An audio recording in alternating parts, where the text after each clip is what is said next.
Alright, welcome to Mr. Test's video on Unit 3b6. This is graphing rational functions. A rational function is a function where you've got one polynomial over another polynomial set up kind of like a fraction. Alright, before we get into this, we've got to kind of review something about graphing vertical and horizontal lines. Remember that if we have x is equal to some constant value, let's say 3 for example, that will give us a vertical line. And so this would be a vertical line that passes through the x-axis at 3. There's your x, there's your y.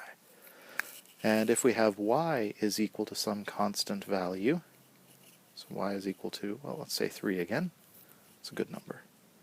And if we graph that on our x and y axes, that'll be a horizontal line that passes through the y-axis at 3. In other words, for a vertical line where you have x equals 3, that's every point that has 3 as an x-coordinate. And for a horizontal line where y equals 3, that's every point that has 3 for a y-coordinate. And if we look at lines that are not vertical or horizontal, you could have y equals mx plus b. That's the slope-intercept form of the classic linear function, which you guys, I'm sure, have learned a lot about. Okay, let's talk some vocabulary words here. Domain, something that you're familiar with, hopefully. You've talked about functions in the past. The domain is all possible inputs for your function.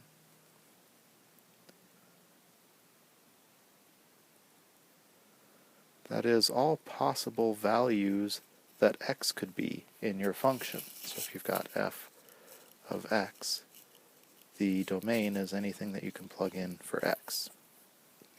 Now an asymptote, kind of a funny looking word, but it's a neat idea, and it's a very important one for this particular lesson. An asymptote is a line that when you graph a function, the graph approaches that line, but never actually touches it.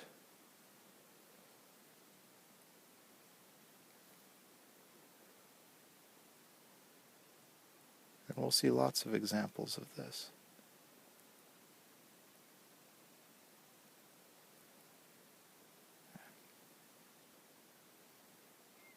Let's write that smaller.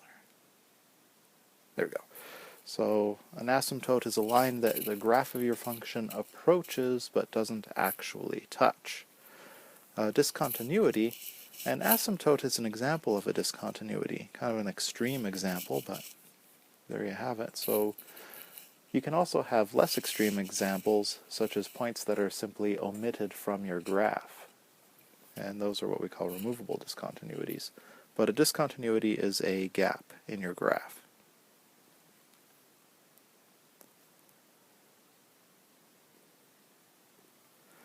And a removable discontinuity is simply a small gap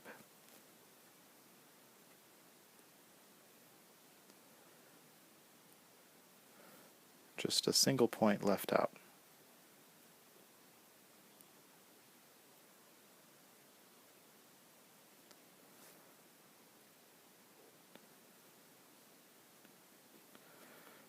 Right. And then the x and y intercepts. Those again are things that you're familiar with. You've seen these before. The x-intercept is where the graph crosses the y-axis. It's also the value of x when y equals 0. That's kind of the important way to think about it, and that's the way that we're going to view it when working through this lesson. And the y-intercept, again, where the graph crosses the y-axis, but it's the value of y when x equals 0. So there you go. Alright, now that we've got some of these vocabulary words down, if you don't have complete understanding of these, that's fine. That'll develop as we look at some of our examples. So, here we have our first example. What are the domain points of discontinuity for each rational function? Are the points of discontinuity removable or non-removable? And what are the x and y intercepts? So we're after the domain here. I'm going to put DOM for domain and DISC for discontinuity, rem for removable, and then x-int and y-int. Okay. To start out with these, the best thing to do is to factor everything that you can. You've got y is equal to x plus 3 over x squared minus 4x plus 3. Well, y, can't factor that. X plus 3, also already factored. But x squared minus 4x plus 3, well, I can factor that out to be x minus 1 times x minus 3. Because when I multiply negative 1 by negative 3, I get positive 3. And when I add a negative 1 and negative 3, I get negative 4. So there it is. It's factored. Now, I can't cancel any of these factors out of my denominator. I've got x plus 3 and x minus 3, but that's not quite the same. So, in order to figure out what my domain is, I have to find the zeros of my denominator. What values of x will give me a 0 in the denominator? Those would be 1 and 3. So my domain is every real number except x can't be 1 or 3.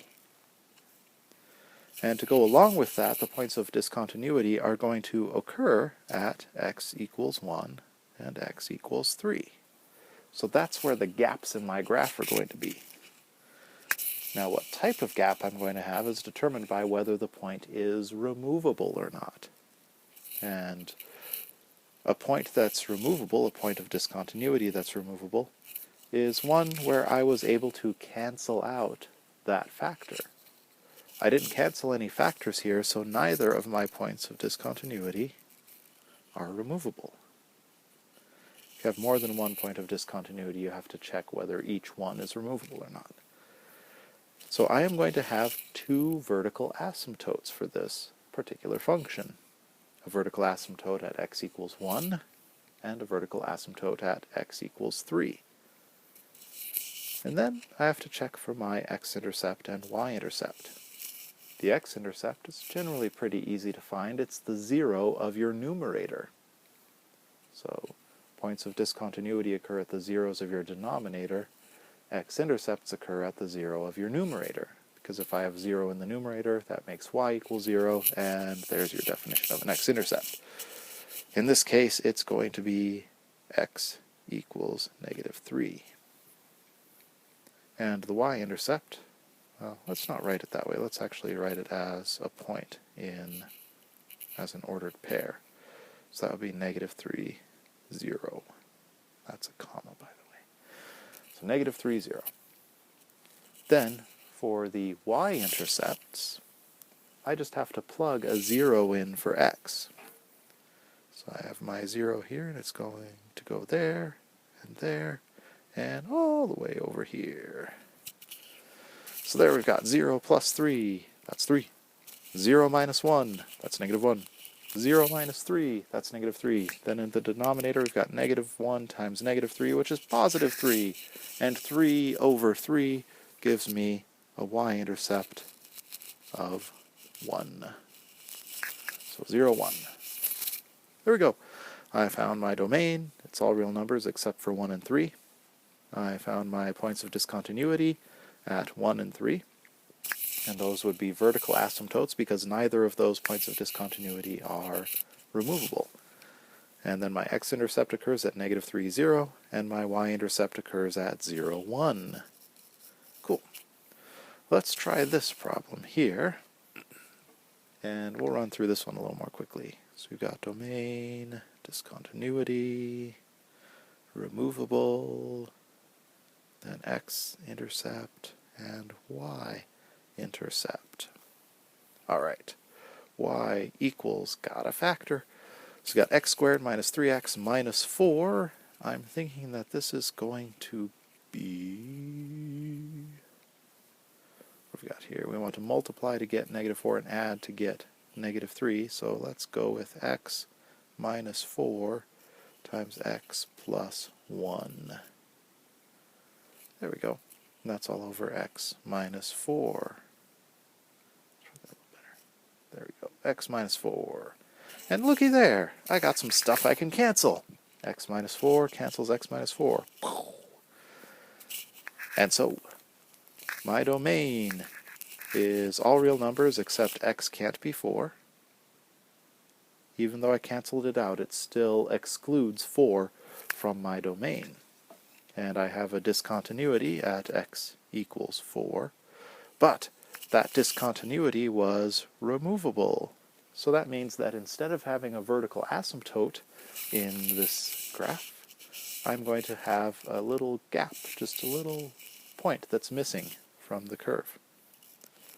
Then the x-intercept, those are the zeros of my numerator. And notice that I can have multiple x-intercepts, but if it's a function, I cannot have multiple y-intercepts. So my x-intercepts are going to be at 4, 0, because that's from this one, and then negative 1, 0 from this factor. Those are my x-intercepts. And then my y-intercepts, I've got 0 minus 4 is negative 4, 0 plus 1 is 1, negative 4 times 1 is negative 4. And that's all over 0 minus 4, which is negative 4. So negative 4 over negative 4 gives me, again, a y-intercept of 1. Done. Okay. Last one of these that we'll do. We're looking for domain. Discontinuity. Is the discontinuity removable? X-intercept and y-intercept. For this function, y equals x minus 5 over x squared plus 1. Now that's an interesting denominator. I could factor it using the sum of squares rule, which would give me x minus I times x plus I. But then I have some imaginary factors there. And when we're doing these problems, we're actually graphing real numbers, so we're not really concerned with imaginary numbers. So for our purposes, x squared plus 1 is prime. It can't be factored. So now, my domain. I'm looking for any excluded values, any numbers that I could plug in for x that would make this 0. In order for my denominator to be 0, I would need to be able to square a number and come up with a negative 1.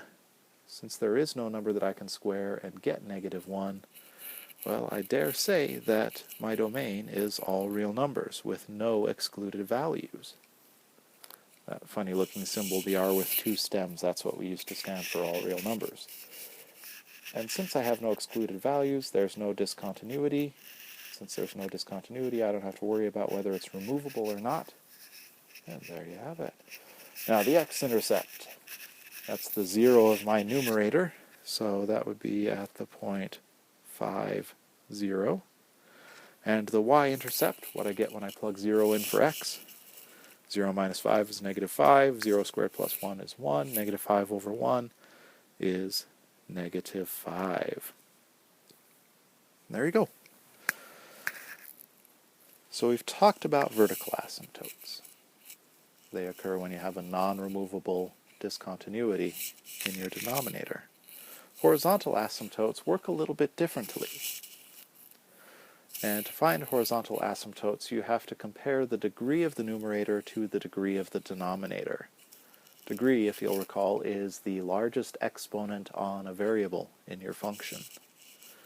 So if my numerator has a degree equal to the degree of my denominator, then I've got a horizontal asymptote, I'll use HA for horizontal asymptote, at y equals leading coefficient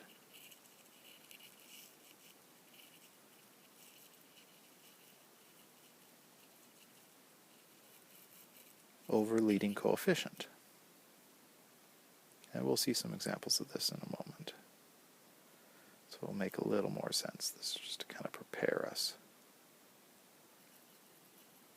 So when I say leading coefficient, I mean the leading coefficient of the numerator over the leading coefficient of the denominator. And remember, leading coefficient is the number that multiplies the x with the biggest exponent. Now, if the degree of the numerator is less than the degree of the denominator, Then we'll have a horizontal asymptote. This one's quite a bit easier. At y equals 0. And easiest of all, if the degree of the numerator is greater than the degree of the denominator, then we will have no horizontal asymptote. Okay. Let's look at some examples.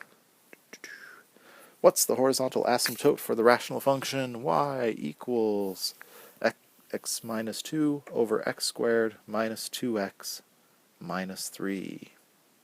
Okay. Normally I'd say let's factor this and jump in and start finding some things, but really if we're just looking for the horizontal asymptote, all I have to do is compare the degree of the numerator to the degree of the denominator.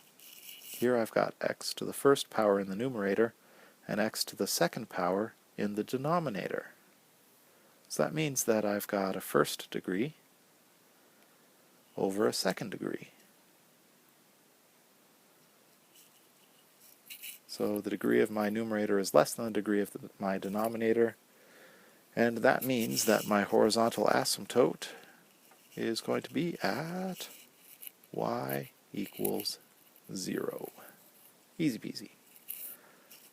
Here, horizontal asymptote for the rational function y equals 2x over x minus 3. I've got x to the first over x to the first. So first degree over a first degree. My degrees in the numerator and denominator are equal.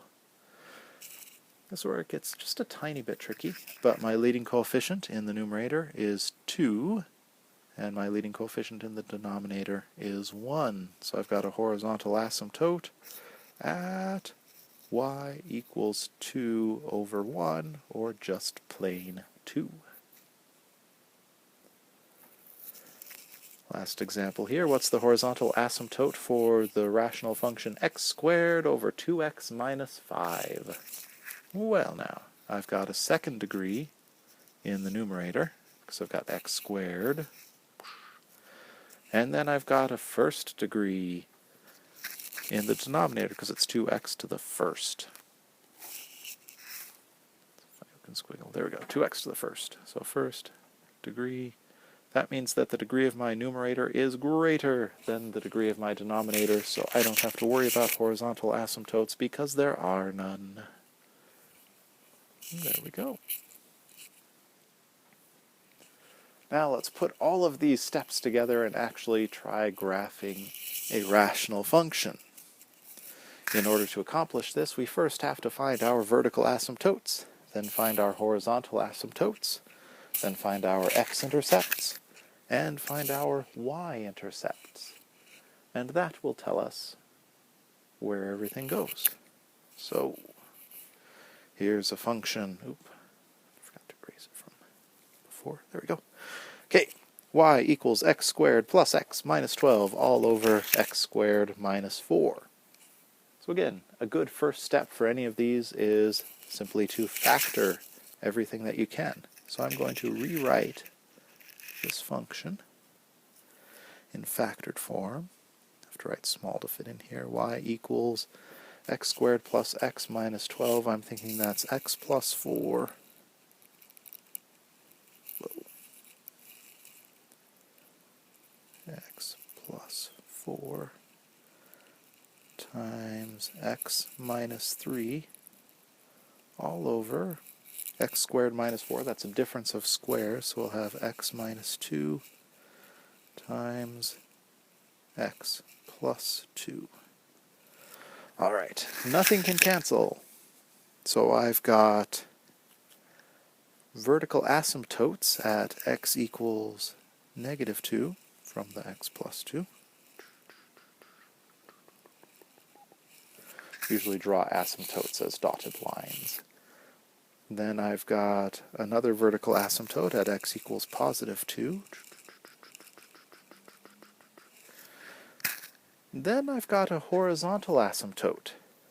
And since the degree of my numerator, 2, is equal to the degree of my denominator, also 2, my horizontal asymptote is going to be at leading coefficient over leading coefficient, which is 1 over 1.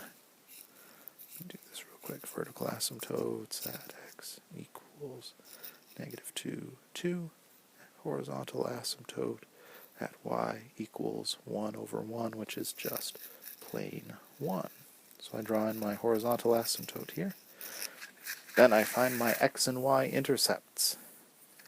So my x-intercept, that's going to occur at the zeros of my numerator.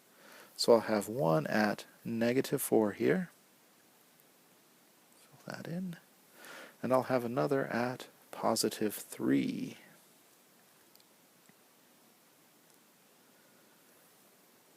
Fill that in. And then my y-intercept occurs when I plug 0 in for x. That will be at -12 over -4, basically the constant values of my two polynomial functions. And -12 over -4, well, that's +3. So I'll put a dot on the y-axis at 3. And there you go. So now I can fill in the curves of my graph, and my graph has to approach the asymptotes but not actually touch them, and it has to pass through my intercepts. So this curve, actually let me change colors here, make it a little more clear. Go with red. So this curve is going to go along that asymptote, pass through that intercept, go along getting closer and closer to this other asymptote. And over here we're going to do the same thing, skirt along this asymptote, pass through the intercept, and then get closer and closer to that asymptote without actually touching it. Now, the next curve that I'm going to draw, it has to pass through this point right here. And it has to move along these asymptotes here, but it can't pass through the horizontal asymptote. So it's actually going to need to open upwards, like this. It's going to almost look like a parabola, but it's actually something we call a hyperbola. And there we go. Let me draw that a little bit better.